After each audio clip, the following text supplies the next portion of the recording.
Assalamualaikum warahmatullahi wabarakatuh. Kami dari kelompok 7 TPB 36 ingin menjelaskan hasil diskusi Research Based Learning atau RBL kami dengan judul Alat Peraga Peredam Suara. Saya Ade Dwi Utama, NIM 119330080, Prodi Teknologi Industri Pertanian. Saya Muhammad Ega Ratandria, NIM 119420054 dari Prodi Rekayasa Kehutanan. NIM 119330070 dari Prodi Teknologi Industri Pertanian.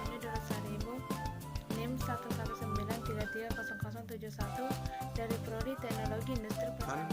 Nama saya Tamam Ataulah Reli Putra, NIM 119330058, Prodi Teknologi Industri Pertanian. Nama saya Chandra Arisandi, NIM 119150073 dari Prodi Teknik Geologi.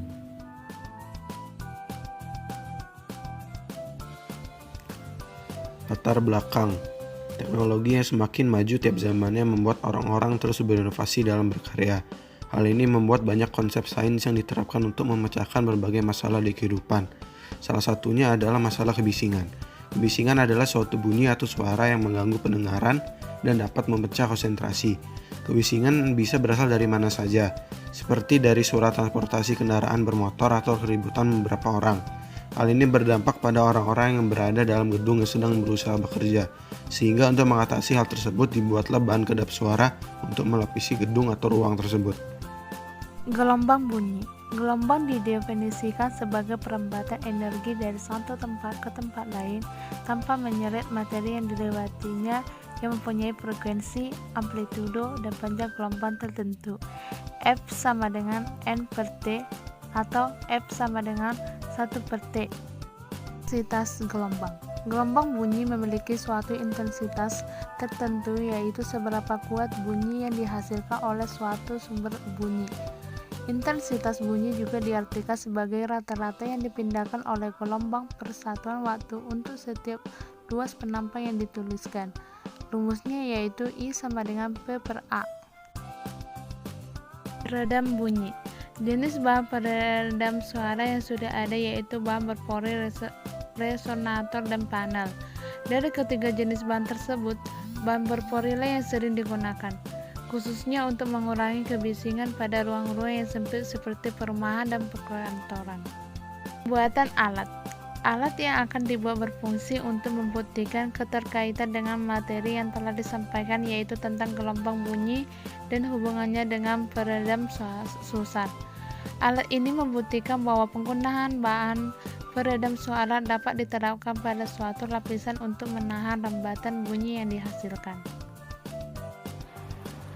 Alat dan bahan yang akan digunakan untuk membuat ruang kedap suara ini adalah kardus yang sudah dipotong berukuran 30 x 20 cm, kayu kaso, busa keras, karton, gunting atau cutter, penggaris, gergaji besi, karpet, dan lem kayu. Pertama-tama, siapkan alat dan bahan yang akan digunakan. Kemudian, buat simulasi ruangan kedap suara dengan menggunakan kardus berukuran 30 x 20 cm. Selanjutnya, kayu kaso dan busa keras dipotong menggunakan gergaji hingga berukuran 7 x 5 cm. Kayu kaso dan busa yang sudah dipotong kemudian ditempelkan di dalam dinding kardus dengan penempatan zigzag. Seluruh dinding di bagian dalam kardus dilapisi dengan karpet. Fungsinya agar tidak ada celah di dalam dinding kardus yang dapat menyebabkan keluar suara. Dan luar kardus dilapisi kertas karton agar terlihat rapi, dan alat peredam suara siap digunakan. Analisis berdasarkan percobaan yang telah dilakukan. Sebelum kita masukkan suara ke dalam alat, volume suara musik terdengar 100%. Lalu setelah kami masukkan suara tersebut meredam atau frekuensi gelombangnya mengecil. Hal ini disebabkan oleh material yang berupa kayu, busa, dan karpet yang ditempelkan di dinding kardus. Pada keunikan alat ini, yaitu alat ini dapat mengurangi frekuensi gelombang suara dengan bahan peredam yang dapat menyerap gelombang bunyinya.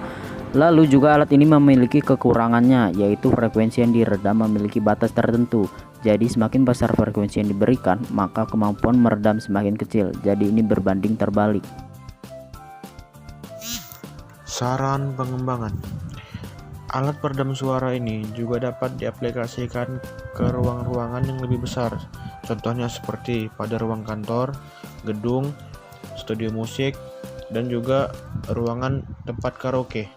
Namun, jika diaplikasikan ke ruangan tersebut, maka alat yang dibutuhkan harus lebih berkualitas dan dalam jumlah yang banyak agar dapat melapisi seluruh dinding yang ada pada ruangan tersebut. Dan hasil peredaman dapat berjalan maksimal.